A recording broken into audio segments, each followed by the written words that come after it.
Assassin's Creed Chronicles China. Everything wrong with Assassin's Creed all in one convenient 5-hour game. Chronicles China tells the story of Xiao Jun, the much demanded story of a woman assassin mentored by Ezio Auditore. This isn't exactly what people had in mind, but this will do. The story is decent, it ties into the Assassin's Creed lore, and the art design of this game is gorgeous. Now that I have the good out of the way, let's get into the actual game. This is not at all what Assassin's Creed fans will be used to. It actually takes the worst part of Assassin's Creed and puts them all right here. This is an extremely stealth-based 2.5D platformer. This game isn't necessarily hard, but can be frustrating at times. Mostly due to the fact that eventually you'll get tired of the monotony and playing the way the game wants you to, and you'll try to rush through. This game isn't having that. You can't play this game the way you want to. This game forces you to play a certain way or be punished. You get a handful of tools you can unlock throughout the game. You can use these tools to distract or stun enemies. You can hide in bushes and hop from hiding place to hiding place, taking out each enemy one by one, but the game doesn't want you to do that. In fact, it doesn't want you to kill anyone, or the game wants you to kill everyone. This game grades you as you play, and if you kill enemies in a section differently, you won't get the highest score possible, and if you don't get the highest score possible, no upgrades for you.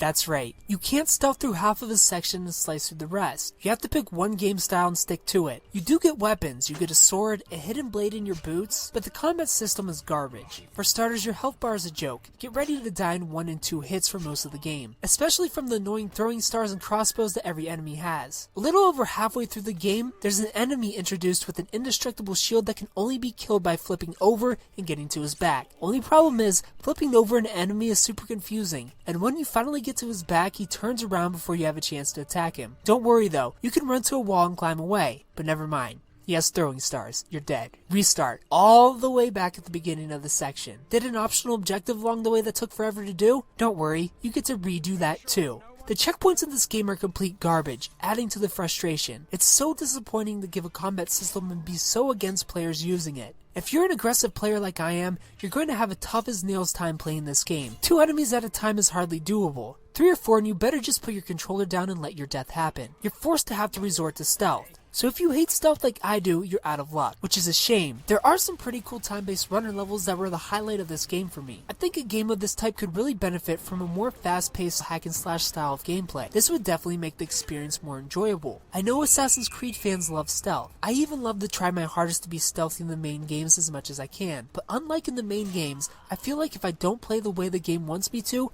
I'm not allowed to enjoy the story, which is why I'm here anyway. If you're going to force me to play one way and stick to it to progress my character or get completionist trophies, why even let me do hand-to-hand combat in the first place? You're putting cake in front of my face and smacking me for eating it. Why are you punishing me and hindering my progress because I use the tool you handed me, which is combat? Just take it away if you're going to grade me at the end of every section. Insanely cheap replay tactics. Speaking of cheap replay, you can play a New Game Plus mode if you haven't got enough of this game, but you will long before it's over. I give Assassin's Creed Chronicles China a 7 out of 10. If you played Assassin's Creed Chronicles China, tell me what you thought about it down in the comment section below. If you haven't played it, tell me if you plan on picking it up. Thumbs up if you like the video, subscribe if you're new to the channel, and tune in Monday for first impressions where you find out what game we're playing next. Thanks for watching.